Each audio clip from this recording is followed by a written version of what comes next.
Untuk teman-teman yang ingin mempromosikan bisnisnya atau mendukung YouTube ini, bisa menghubungi nomor gua yang ada di kolom deskripsi. Akan tetapi teman-teman, pencapaian bagus dari Bolonya musim ini dianggap bukan cuma karena faktor Thiago Motta ya. Ada satu lagi sosok yang sangat amat dipuji, yaitu direktur teknis dari Bolonya, namanya Giovanni Sartori.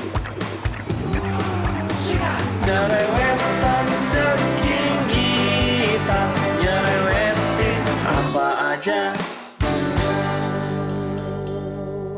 Teman-teman, yang sedang kalian saksikan saat ini adalah Cerewetin Serie A. Apa kabar teman-teman semua? Semoga dalam keadaan sehat. Hari ini bukan cerewetin Inter ya teman-teman, walaupun jersinya jersey Inter. Gue lagi pengen nyerewetin tim yang dianggap paling mengejutkan sejauh ini, yaitu Bolonyanya Thiago Motta. Jadi kemarin teman-teman, gue baca artikel bagus banget nih dari theanalyst.com. Ini artikelnya masih sangat amat fresh, yaitu 11 Januari 2024. Berarti ini baru kemarin. Judul artikelnya adalah Ridicule to Revert, Thiago Motta's Bologna Transformation. Ini kalau diterjemahkan artinya adalah dari disepelekan menjadi diakui, transformasi Bologna di bawah asuhan Thiago Motta. Nah, gue akan coba sarikan ya teman-teman dari artikel ini. Tidak akan gue baca baris per baris karena panjang banget. Jadi di artikel ini, Thiago Motta disebut sebagai salah satu pelatih dengan karir yang sangat amat melejit ya. Dalam tempo 12 bulan, Thiago Motta berhasil membawa Bologna yang tadinya tim papan bawah, berjuang untuk lolos Degra, terus kemudian menjadi tim papan tengah, sekarang menjadi tim papan atas, sempat masuk ke 4 besar bahkan, dan sekarang ada di peringkat 5, cuma berjarak 1 poin saja dari zona Liga Champion. Akan tetapi, walaupun karir Thiago Motta dalam 12 bulan terakhir sangat amat melejit, bukan berarti tanpa rintangan. Bahkan di awal-awal jejak kepelatihan dia, Thiago Motta justru sangat amat terpuruk dan sempat menjadi lelucon ya. Waktu di awal-awal kan dia menjadi pelatih U19 dari Paris Saint-Germain, teman-teman. Nah, saat itu dia diwawancarai oleh sebuah media dan membahas formasi. Thiago Motta, dia menyebut bahwa formasi yang akan dia buat, formasi yang dia impikan adalah 2-7-2. Nah, formasi 2-7-2 itu kalau dijumlahin kan 11. 2 tambah 7, 9, tambah 2 lagi 11. Sementara formasi kalau dijumlahin kan harusnya 10. 4-3-3 kalau dijumlahin 10. 3-5-2, 4-4-2, 3-4-3. Ya, apapun itu formasi di sepak bola, harusnya kalau dijumlahin ya jumlahnya 10. Gara-gara hal inilah Thiago Motta kemudian diolok-olok ya. Belum juga menjadi pelatih tim senior, dia udah salah-salah formasi. Dianggap dia tidak mengerti formasi sepak bola. Betul sih, Thiago Motta sebagai pemain dia sukses, dia meraih treble winners, dia juga sukses banget di Liga Perancis bersama Paris Saint-Germain. Tetapi dia tidak punya masa depan sebagai pelatih karena tidak tahu formasi basic dari sepak bola. Dia benar-benar jadi bahan cemoohan. Padahal saat itu yang dimaksud oleh Thiago Motta adalah dia ingin gaya permainan yang dia bentuk nanti, kiper terlibat dalam permainan baik saat menyerang maupun bertahan. Makanya dia ngitungnya 2-7-2, kiper terlibat di situ. Ya, intinya gara-gara sesi wawancara itu orang-orang udah menganggap bahwa Thiago Motta tidak akan punya karir kepelatihan yang mentereng ya, karir kepelatihan yang cemerlang. Akan tetapi Thiago Motta, wah dia muka badak aja nggak tahu malu, maju terus pantang mundur. Akhirnya dia berani juga terjun melatih klub senior ya. Sejauh ini dalam karirnya Thiago Motta tercatat sudah pernah melatih 3 klub ya, Genoa, Spezia, dan Bologna. Lalu menariknya lagi teman-teman, di awal karir kepelatihannya Thiago Motta, di klub pertamanya dia, Genoa, itu hancur lebur. 9 partai awal Thiago Motta bersama Genoa, itu berarti juga 9 partai perdana Thiago Motta sebagai pelatih ya, kalah semua teman-teman. Saat itu media terbelah menjadi 2 nih. Ada yang beropini, tuh kan betul Thiago Motta emang gak bakat ngelatih. Tapi banyak juga media yang membela Thiago Motta. Ya bukan ngebela sih, tetapi lebih mewajarkan dia dipecat oleh Genoa karena sang pemilik yaitu Enrico Preziosi ini memang terkenal gampang banget memecat pelatih. Jadi ya dianggapnya gak kaget lah, gak heran ada pelatih Genoa dipecat. Karena siapapun pelatihnya ya pasti akan dipecat kalau mengalami hal itu. Lalu setelah start yang buruk bersama Genoa di tahun 2019, itu Thiago Motta sempat vakum sebentar dan kemudian melatih lagi. Kali ini melatih Spezia di tahun 2021-2022. Di klub inilah Thiago Motta mulai menunjukkan tajinya ya. Spezia saat itu terkena hukuman dilarang melakukan transfer sama sekali. Tetapi Thiago Motta berhasil menyelamatkan Spezia lolos dari zona Degra. Dan bahkan di musim tersebut Spezia berhasil mencatat 10 kemenangan termasuk di kandang Milan dan Napoli. Thiago Motta berhasil membawa Spezia meraih poin tertinggi dalam sejarah mereka di Serie A. Gokil banget. Lalu karena keberhasilannya bersama Spezia, Thiago Motta diboyong ke Bolonya ya, menggantikan Sinisa Mihajlovic yang dipecat karena sakit juga saat itu. Di awal kedatangannya di Bolonya, Thiago Motta sempat membawa harapan tinggi teman-teman. Akan tetapi ternyata tidak seindah yang dibayangkan karena 4 partai perdana Bolonya bersama Thiago Motta kalah semua.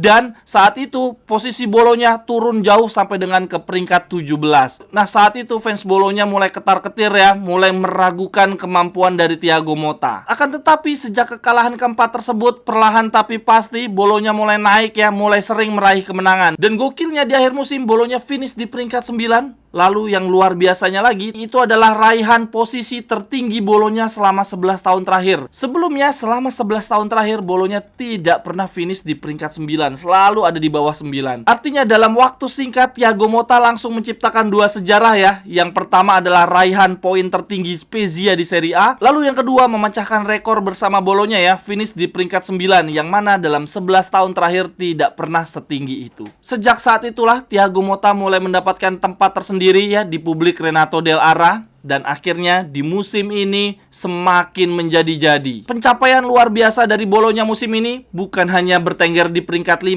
berjarak 1 poin doang dari zona Liga Champions, tetapi Bolonya juga mengandaskan Inter juara bertahan Coppa Italia, lalu mampu menahan seri Inter dan Juventus di Serie A. Luar biasa banget. Dan hal ini dicapai meskipun Bolonya ditinggal oleh Marco Arnautovic, Nicolas Dominguez, dan Jerdy Southern, 3 pemain pilar di musim lalu. Hebat banget memang Thiago Motta. Akan tetapi teman-teman, pencapaian bagus dari Bolonya musim ini dianggap bukan cuma karena faktor Thiago Motta ya. Ada satu lagi sosok yang sangat amat dipuji, yaitu direktur teknis dari Bolonya, namanya Giovanni Sartori. Dia adalah mantan sporting director dari Atalanta ya, yang berhasil membawa Atalanta masuk ke perempat final Liga Champions di 2019-2020. Jadi 2 aktor ini yang dianggap sangat amat berperan membawa Bolonya di musim ini sangat amat bagus. Lalu di artikel ini juga dibahas bagaimana gaya permainan Bolonya dianggap paling progresif, paling dinamis di Serie A. Awalnya bermain dengan formasi 3-5-2, lalu perlahan berubah menjadi 4-2-3-1. Ini menyesuaikan dengan lawan-lawannya. Karakteristik yang paling khas dari Bolonya adalah permainan yang mendominasi pertandingan, memberikan tekanan dan kontrol bola. Dan analis mengatakan bahwa ball position Bolonya tertinggi ketiga di Serie A, yaitu 56,8%, dengan percobaan passing mencapai 10.175. Itu juga peringkat 3. Di sini juga dikatakan teman-teman bahwa Bolonya sudah melakukan 280 kali build up yang terdiri lebih dari 10 kali umpan.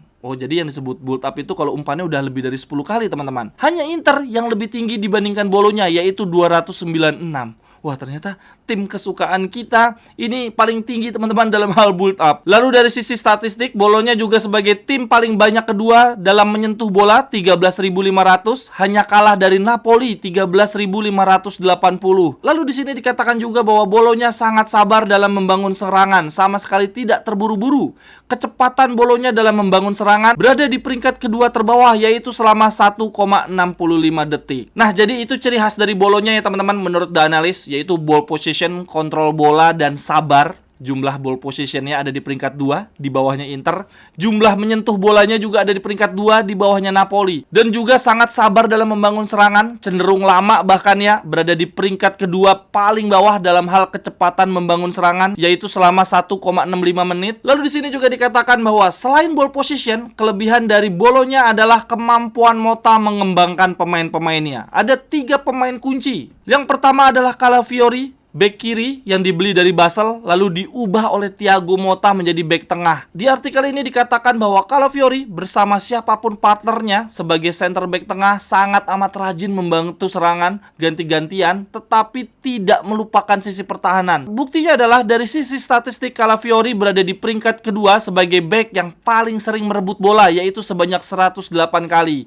Yang paling tinggi nomor 1 adalah Alberto Dosena. Itu pemain kunci yang pertama, Calafiori. Lalu pemain kunci yang kedua tidak lain dan tidak bukan adalah Siskae teman-teman. Ini penyerang yang lagi dipuji-puji, disebut punya keterampilan lengkap. Akan tetapi di analis di sini menyebutkan bahwa peran utama dari Siskae di skema permainan Bolonya adalah sebagai target man. Dia sebagai penahan bola, pemantul bola, lalu mendistribusikannya ke lini-lini lain. Itu peran utama dari Siskae. Lalu peran kedua yang dimainkan oleh Siskae di skema permainan Bolonya adalah dia sering banget turun ke belakang, sangat jauh menjemput bola untuk kemudian membantu membangun serangan. serangan. Dari sisi statistik, ternyata Siskay berada di peringkat 2 sebagai striker dengan jumlah passing tersukses, yaitu 34 passing. Sedangkan nomor satunya adalah Marcus Thuram. Dan kalau dilihat dari atribut kemampuan dia, teman-teman, emang nih Siskay lengkap banget. Menurut data Opta, kemampuan dia mencetak gol 61, membuat peluang 67, dribble paling bagus 77, kemudian sentuhannya, touchnya 60,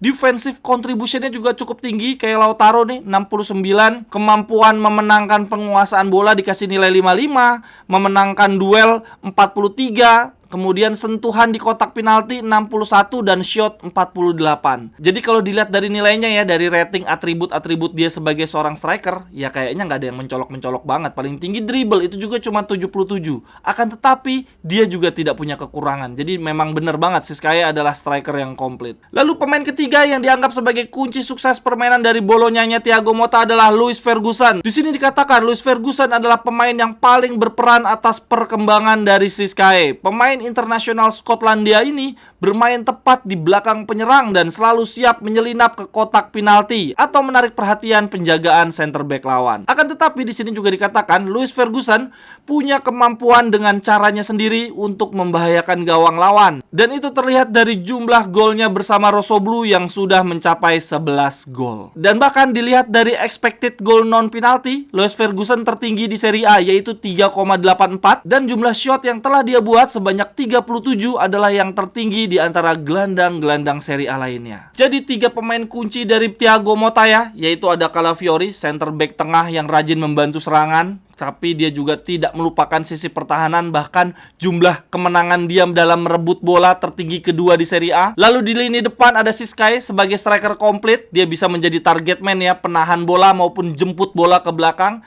Dan yang ketiga adalah Luis sebagai jembatan permainan. Nah, yang menyebalkan teman-teman, ketika Inter disingkirkan oleh Bologna di Coppa Italia, ketiga pemain tersebut menjadi pemain cadangan, tidak main sejak menit awal. Lalu analis di sini juga menyinggung tentang kelemahan Bologna musim ini, yaitu penyelesaian akhir. Mereka hanya memiliki expected goal open play tertinggi ke-10 di Serie A. Kemudian Bologna juga tercatat paling sedikit sentuhan di kotak penalti dan bahkan paling rendah dalam melakukan umpan di kotak penalti dibandingkan tim-tim Serie A lainnya. Anjir, bisa gitu ya teman-teman. Tim yang ada di peringkat 5 bahkan ada di peringkat 4 sebelumnya ternyata adalah tim yang paling sedikit menyentuh bola di kotak penalti, melakukan umpan juga paling rendah di kotak penalti, tetapi bisa ada di peringkat 4, peringkat 5. Anjir, gokil banget. Lalu untuk urusan jumlah shot, ini Bologna juga nggak bagus-bagus banget, ada di peringkat 7. Tetapi menariknya adalah akurasi shot mereka ada di peringkat 2, di bawahnya AC Milan, yang paling tinggi AC Milan. Artinya teman-teman, Bologna sangat amat efisien. Mereka jarang nyentuh bola di kotak penalti,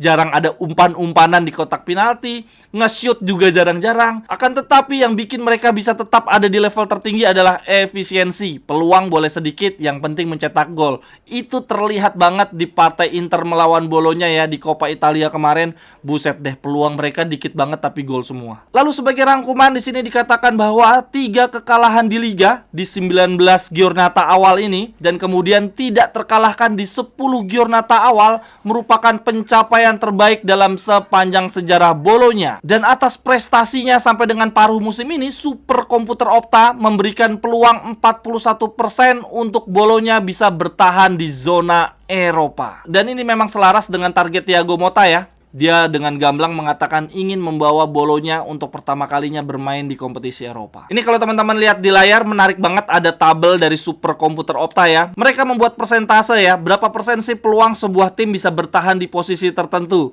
Nah, itu menarik banget. Lihat yang bagian Inter teman-teman. Peluang Inter menurut Super Komputer Opta untuk bertahan di posisi 1, bertahan di Capolista sampai dengan akhir musim, ini peluangnya menurut statistik adalah 80%. Untuk berakhir di peringkat 2, peluangnya cuma 18% teman-teman. Dan untuk finish di peringkat 3, peluang Inter cuma 1%. Dan bahkan untuk finish di peringkat 4 ke bawah, tidak ada sama sekali alias 0%. Keren juga ini Super Komputer Opta ya. Lalu sebagai penutup di artikel ini dituliskan bahwa Bologna sekarang sedang harap-harap cemas karena kontrak Thiago Motta akan berakhir di tahun ini. Dan sepertinya akan sulit untuk membendung dia pindah ke klub besar. Sekian dulu untuk cerewetin Serie A hari ini teman-teman. Silahkan tuliskan pendapat teman-teman tentang Bologna, tentang Thiago Motta di kolom komentar. Sampai ketemu di cerewetan-cerewetan berikutnya. Bye-bye, thank you. Cerewetan ceking kita, nyerewetin apa aja.